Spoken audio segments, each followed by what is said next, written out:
Taylor Mannix here of Big Time U, and we're with Coach David Chadbourne just after practices. You guys are prepping for the Sweet 16 matchup, and before we get into a little bit of how you got here, I got to say, 70 degrees out, and you're heading to a Sweet 16. Does it get any better than that today? No, it doesn't get any better. I agree. Yeah. Other than, golf would have been good today too, but that's all right.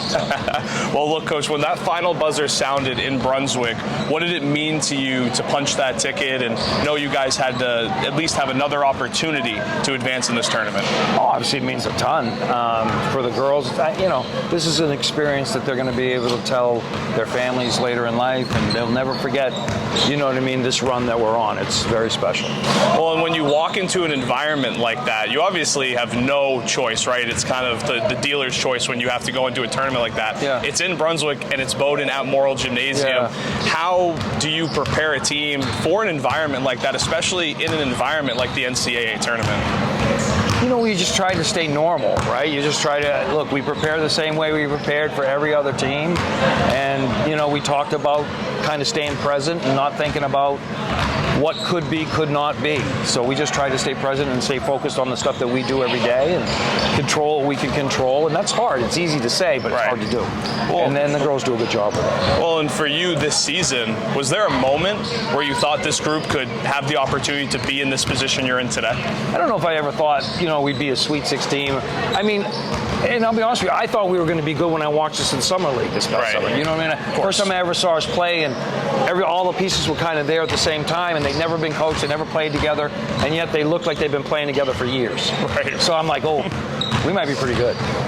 Well, and you mentioned it, contributions from everywhere, whether it's Ava Ingalls or, of course, Liz Cody, Izzy Morelli, who you and I talked about after that first round game. How has it been to kind of get this group together to get the best out of them? What's been maybe the biggest challenges that you've had and some of the best moments you've had with them as it's come together? There's been a lot of best moments. There hasn't been a lot of challenging moments, to be honest with you, because they all kind of, especially our older kids, it's just, and like I've been doing this a long time, and like the best teams I've ever had really good internal leadership, and that's what we have. We have superior internal leadership.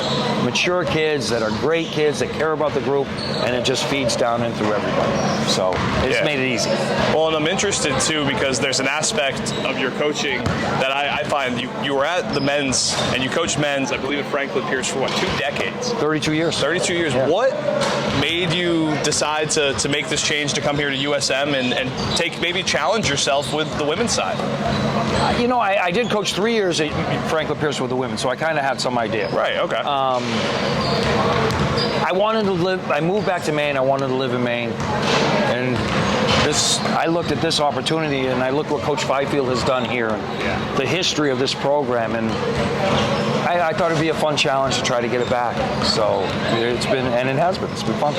Well, now the focus shifts to the Sweet 16. What were the conversations today with the team to be prepared for that next challenge? Same thing we just talked about. We talked about, obviously we talked about the team specifically and some of the things we're going to look to try to do, but we're not going to change our identity. You know what I mean? We're going to be who we are, and we're going to prepare the same way, and it's worked out pretty well so far, so why, we're not going to change it. No, absolutely. Coach, thanks so much for your time. Oh, thank you. Good luck. Thanks, and then this coming week, and we look forward to covering you more as time goes on. But again, awesome. Hey, we'll be rooting from afar. I appreciate you guys. Thank you. This is Big Time University. Taylor Mannix again. We'll be back with more coverage of the players as well from USM.